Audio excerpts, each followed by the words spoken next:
for supporting. And please forward my sincere thanks to Right Honorable Prime Minister, Mr. Modi also. And hopefully, actually, I have received the invitation from the organizer. The program, especially the AI Impact Summit, is going to be held in 19 February in New Delhi, which will be inaugurated by Right Honorable Prime Minister Modi. And we have election actually on 5th of March, and I'm not sure whether I'll be able to join the really very important summit in Delhi or not, but actually I have really wished to participate on that program.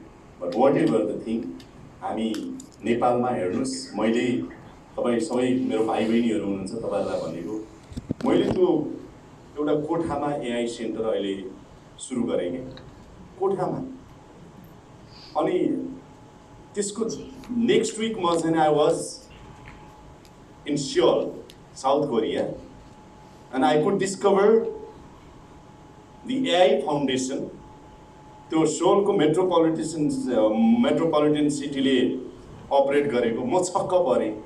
अनि मेरो मनभरि सपना भयो कि कहिले बनाउने होला त्यस्तो। तर मलाई एउटा विश्वास के छ भने अब बन्छ, किनभने हाम्रो जेनजीहरूको चेतना, राजनीतिक चेतना यति धेरै र यत्रो राम्रो भइसकेछ कि अब हामी बनाउँछौँ।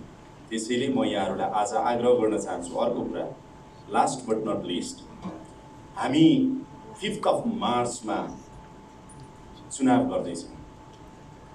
आज मैले कल्पना गरेँ कि हामीले अहिले पनि त्यो ढुवाङ बक्समा, ब्यालेट बक्समा राखेर, पेपर राखेर, कहाँबाट चुनाव गरेर अनि यसरी नाम्लोमा डोकोमा बोकेर त्यो ब्यालेट बक्स चाहिँ ल्याएर आएर राख्नुपर्छ। हामी we are discussing about the ICT. तपाईहरु भन्नुस् त आई भोटिङ गर्न पाएको भए कस्ट कति घट्थ्यो होला। अब कसले बुझाउने, कसलाई बुझाउने? हामीले यति कोसिस गर्यौं अहिलेको गभर्नमेन्टले, तर there is no political and national consensus on this. त्यसैले सुशासनको कुरा गर्नुस्, गुड गभर्नेन्सको, एन्टी करप्सन मुभमेन्टको कुरा गर्नुस्, यति धेरै अब्स्ट्याकलहरु छ। त्यसैले अब के गर्नुपर्छ भने हामीले हेर्नुस्, चुनाव हुँदैछ, चुनावमा यो एउटा राइट टाइम हो to choose the good leader. र म तपाईहरुलाई, तपाईहरुको काँधमा एउटा जिम्मेवारी त जेनजी मुभमेन्ट तपाईहरुले गराउनु हो। यसलाई सरकारले जनआन्दोलन भनेर रिकग्नाइज गर्यो र we made MOU, right? There is agreement between Gen Z representative and government, जुन कुरा राजपत्रमा प्रकाशित भएको छ, and this is formal, and the nation has highly recognized the Gen Z movement.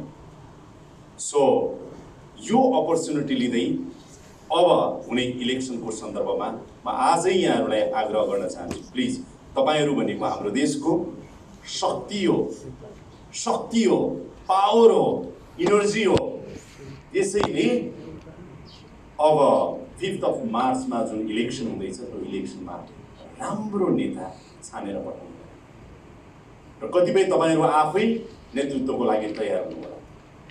अब देश युवाले हाँक्छ, अब देश हाम्रो हातमा छ। त्यस कारणले गर्दाखेरि यो बाटोमा अगाडि बढौँ, युवा नेतृत्व चाहिँ आउँ, र युवा नेतृत्व आएपछि यस्ता स्टार्टअप समिटहरू हामीले गरिराख्दा यसको खास अनुभूति चाहिँ त्यो नेतृत्वले गर्छ।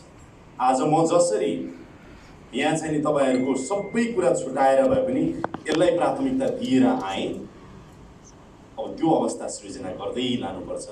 र मलाई लाग्छ there should be political shift, paradigm shift चाहिँ नि हुनैपर्छ। अब पोलिटिक्समा त्यो चाहिँ हुनैपर्छ, नभइकन हुँदैन। त्यो समय आउँदैछ। I am very much optimistic, and once again I am really grateful, and I would like to express my sincere thanks to the organizer for inviting me in this gorgeous summit, in this gorgeous program. Once again, thank you very much.